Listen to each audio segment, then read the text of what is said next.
Following up sooner than expected.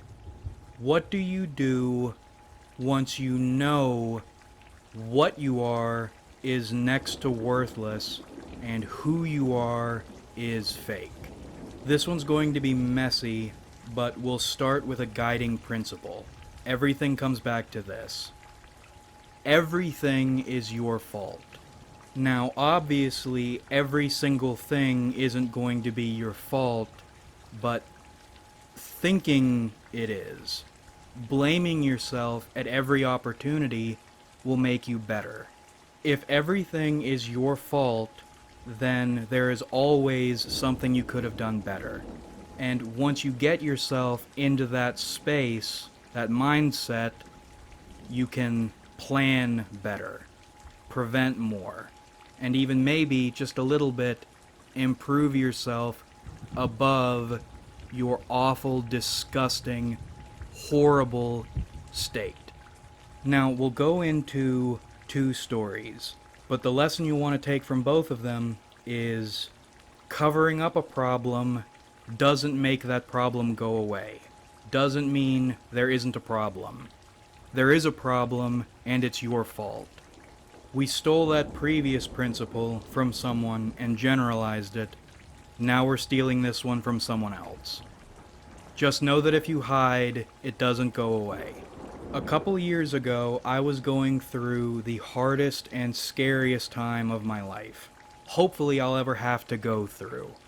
Crying every day, terrified of the future, even more than usual, all that good shit. Now, when I was little, I was terrified of the dark. However, whenever I had anyone with me, that fear went away almost completely. No idea why, but that principle carried through my entire life. Terrified of everything, but as long as someone is with me, anyone, I can deal with it. So I get into a relationship for emotional support, which is a bad idea for you or for me, and it's shitty for the other person, especially if you don't tell them, and I knew that. So I went in with every single disclaimer imaginable.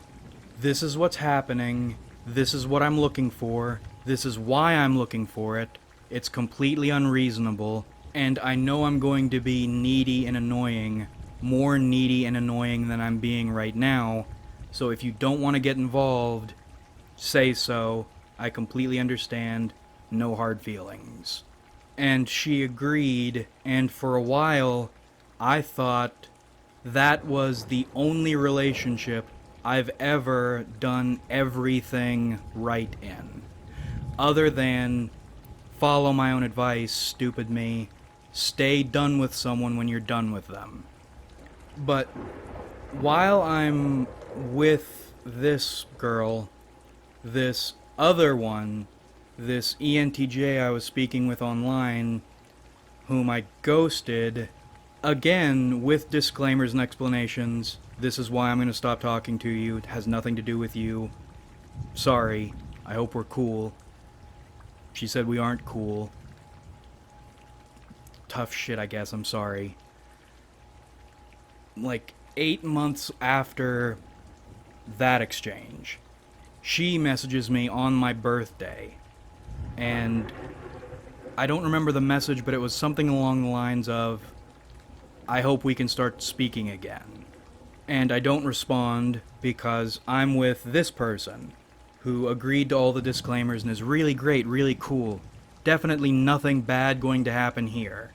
So I brush her off because my current validation source is working and I'm doing everything right, so there's no way anything can go wrong. Now, of course, it does go wrong, because even with all the disclaimers and someone's verbal agreement, verbal contract, that doesn't make the problem go away, even if you think you're doing everything right, and the person has agreed. It doesn't change the fact that you're needy and annoying. So I break up with her twice because I'm too stupid to follow my own advice, and I don't address the problem that's clearly there, and then, again, my stupid ass doesn't follow my own advice. If I did everything right in this relationship and it still went wrong, fuck it. Who cares? I'll do whatever. This other girl messaged me on my birthday. That must mean something's there. I'll try to get validation from her. So I hit her up. I do the whole disclaimer thing. Get verbal agreement again. I'm being stupid. And something's wrong, and I know it, but I don't care, because who gives a shit? If everything goes wrong when you're doing everything right, or you think you're doing everything right, what does it matter if you screw up a bit? And my instinct, something was wrong, ended up being right. When isn't instinct right? What she was doing was setting me up to beat me at my own game. And I knew that, but I am too stupid to notice a pattern and adapt. So I end up asking her, something seems off, what's wrong? And she says, what's wrong is you're needy and annoying and talking with you is a chore. And she was completely right, and I knew that. But I thought, with my little fucking pea brain, as long as I add disclaimers and get agreement, it's okay to be a fucking loser. It's okay to be needy and annoying. It's okay to be whatever. As long as you're aware of it and people say they're fine with it, it's okay. It's not okay. Painting a trash can doesn't change the fact it's a trash can. You can pretty up a problem all you want, but there's still a problem, and you're going to pay for it because it's your fault. And after that, something changed. Stop speaking with her, of course, because that's too much reality, can't handle that, don't want to speak with anybody pointing out the obvious. If you're scared and hurting inside, don't turn to anyone. They won't help you. They probably can't help you. And even if they could, you don't deserve it. Since then, it's been over a year now. Like I said, something changed. Now, when I'm hurting, I don't turn to people. It's not that I can't. I've tried. But something got severed. The few times you will get emotional support, it's not real. It's not sustainable, and you will be paying for it. Meaning, you can't take solace in it. Meaning, you have to confront your feelings, your fear, by yourself. That's the reality you're running from, or I'm running from at least, was running from. The reality is nobody's going to help you, and you have to figure out what you're going to do about that. It stinks, but that's what you are. And once you learn how to adapt what you are to reality, not who you are, you raise your bare minimum. You aren't running from yourself anymore, and you're less of a wretched coward. It's your fault, and you need to figure out a solution. Next story, same lesson. I didn't lift last year, and I got fat. I was still fat at my peak, but not as fat. I was 180, lifting, for me, good weight, actually looking good. During my masters, didn't lift at all. Bloated up to 230. Lost a lot of my muscle mass. I accepted it, but I still felt pathetic. Made worse by my reaching for fumes of fitness. One of my roommates was an exercise science major. Was an athlete. coached even better athletes. And I would always ask him questions about strength, fitness. One, to make conversation with him about something I liked.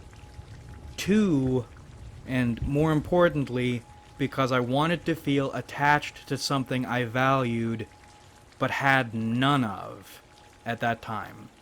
And that dude, really great guy, recognized it and humored me. And it made me feel even worse knowing he knew what I was doing and played along in an attempt to make me feel better. There aren't words for the level of disgust I felt for myself during that time. So I graduate, get home,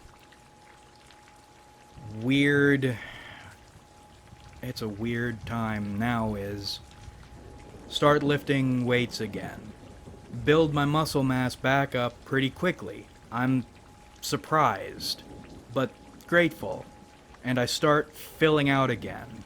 However, something I learned but didn't believe until I confronted it, your metabolism takes a shit in your mid-20s, and losing weight becomes harder.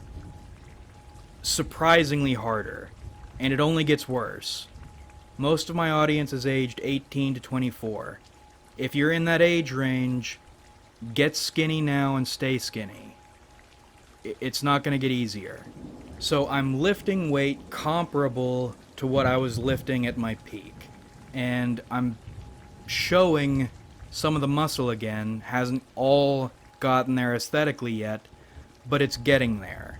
Unfortunately, my fat fucking stomach won't go away without cardio the way it used to. It's hard to look strong when you have a gut and you aren't full-on bloat maxing. But I'm telling myself, as long as I'm lifting the weight and I have some muscle, that's okay. That's good enough. I'll still look good even if I have a fat fucking stomach. The weight is what matters. I mean the weight I'm lifting, not my fat fucking stomach. So my mother FaceTimes me for the first time in a long time. We never really FaceTime. But I'm cooking, I have my shirt off, and we start talking. And I set my phone down, cooking. She goes, "Wow." I go, "Oh, you see my muscles? They're coming back in nice, right?" And I start doing the posing, you know, because I'm feeling good about myself, or I think I am, even though I'm conscious of my fat fucking stomach. And then she goes, "No, you look like a pear." And it was hilarious because I do look like a pear. It doesn't matter how much I'm lifting, which, in the grand scheme, really isn't a whole lot. Even with intermediate weight, I'm still fat. And I know that, but I'm coping. And my mother, God bless her, calls me on it and puts me in a spot I can't ignore it the way I was trying to. It's my fault, and hiding from it doesn't make it go away. And I was coming up with all these excuses for myself. Some bullshit, some real, but still bullshit. When I was younger, even before I started lifting, I was able to keep weight off by walking all the time. Walking was my way of getting out of the house and giving myself time to imagine stuff, because imagining stuff used to be fun. I hate walking nowadays because my mind wanders. And part of my brain goes, "Why are you imagining stories, stupid? You aren't going to do anything with them. You don't deserve to imagine things if you're going to do nothing with them." But then if I sit down and try to write, that same part of my brain goes, "Come on, stupid. Do something better with your time. How are those novel submissions coming along?" So I don't walk. But I don't do other cardio because fuck cardio. But that's still an excuse, and that's why your mother just called you a pear. You're doing everything to hide from an obvious problem. A problem that's your fault and you need to figure out. You have to deal with it. You can't run from it. One, because you're fat. One, because you're fat and you physically can't run from it without gassing. And two, because that's what you are. And if you aren't dealing with what you are, you're setting yourself up for failure. So I started dragging this tractor tire because if fuck cardio, then maybe less fuck cardio.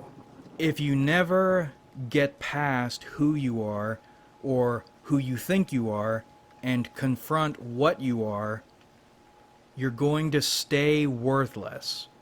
You're going to get really good at coming up with excuses for why you're a worthless nobody. You're going to lull and excuse yourself into comfortable mediocrity. And you're going to be miserable because you're going to know you could do more. And you might be thinking to yourself, well, even if I do more, I'm still going to be miserable. And that's true. But if your options are pathetic misery and a little less pathetic misery, you want the latter. Because you can at least... This whole time we're talking about disclaimers, here's another one, or excuses. You can at least say you tried. Which is a cope, which is an excuse, and it's your fault again, but we'll get to that stage when we get to it. The more you can confront what you are and try to elevate it, the less likely you are to suck your entire life. And the final example, an even more recent one, just happened a few hours ago. I finished my last video, and I was thinking about how to do this one. But then I started thinking about not just my cardio, but more my weightlifting in and of itself. So I mentioned before, my max bench at my peak was 235 and my max squat was 315. Why haven't I eclipsed those yet? And the answer, as always, is fear. The fear of not being able to be who I am, because who I am does not line up with what I am. And in my opinion, weightlifting is the most straightforward and honest measure of what you are versus who you are. My grandfather, on my father's side, hated team sports. Anyone who played a team sport, in his mind, was a noun that had to do with sexual orientation, because there was the option of hiding behind your teammates. To him, you box, you play tennis, or you lift weights, because in those, it's all on you. You can't hide. You are forced to confront what you are directly. And he was right. I haven't tried to surpass my peak because I'm scared. In boxing, the first time a boxer gets knocked out, they change. They hesitate, and they're never as quick or ferocious as they were before. Now, I have a feeling that has something to do with your nervous system. You can tell yourself you're not afraid a million times, but your nervous system is afraid because you've fucked up and failed before. If you go through anything rough, your nervous system is never going to let you forget. I said my max squat is 315. I didn't give you the context of that 315. Right, so I was squatting 315 at my university gym, and someone walked by and said, You aren't going parallel. And he was right. I wasn't going parallel, and I didn't notice it. I've always hated squatting. It's always made me feel weird, so when he said that, I knew, you're right. I'm making excuses for myself. I'm doing less than I should. So I tried to go ass to grass 315. And I got it, but it was not a good got it. It was a 1 rep got it. It was an almost passing out got it. It was a seeing stars got it. It was a cold sweats and feeling chills got it. I never squatted that heavy again, and I probably never will because it freaked me out. It scared me. It felt really bad, and I never want to feel that way again. Now, I might try to get to that point again one day, once I have a squat rack, but I'm thankful I don't have one, so I can give myself a valid excuse not to have to deal with that. Now, I don't have that excuse for my bench. My philosophy on benching is you need to be able to bench the weight at least 3 times and at least 2 separate days of benching that weight before you're really comfortable with it. Nervous system, nice and easy. Get yourself comfortable with the weight so your nervous system knows you can lift it. The issue with that is you can't be comfortable with something unless you're already comfortable with something. So it makes moving up difficult. And the first time I broke 225 or benched 225, I tried to get a third one. I kinda knew I probably couldn't, but I wanted to try anyway, and it went poorly. And my body, my nervous system never forgot. I was able to get 235, but it was an uneasy 235. That was at my peak, and it was still uncomfortable. Also, I didn't say it earlier, fuck spotters. So recently, I got back up to 225, and I was able to get 3 reps across 3 sets in 1 day. Not super comfortable with the weight, but I was working to get myself comfortable with 225, so mentally I wouldn't feel like I needed to worry about lifting it. And I was thinking, this is okay. Benching 225 will get me the body I want. This is okay, I can do this. But then that other part of my brain speaks up, and I'm thinking, congratulations, stupid, you're getting yourself comfortable with mediocrity. You're getting yourself comfortable with less than you should be able to lift. You're not going to match your peak because you're scared, and you'll stay scared until you go higher. If you're going to be scared no matter what, you should be going higher. So, it's 2 or 3 in the morning. I'm thinking to myself, if I don't go out there and beat my peak now, I'm going to stay inferior to inferior forever. And I'm hyped up, feeling good. Some days you feel stronger than others. This is the strongest I've felt in a long time. And I think to myself, I'm going to go out there and I'm going to bench 245.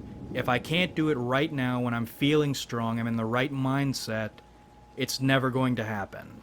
So I'm getting ready, and then it dawns on me. If I fuck this up right now, when all the circumstances are right, it's gonna fuck me up real bad. And then the fear starts kicking in.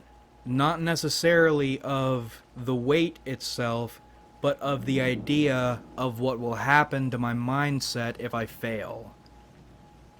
Because if I fuck it up right now, how am I going to do it when everything is less than perfect? So I'm walking outside and I'm shaking in my stupid boots, and I want to text one of my friends, I'm going after this weight, wish me luck.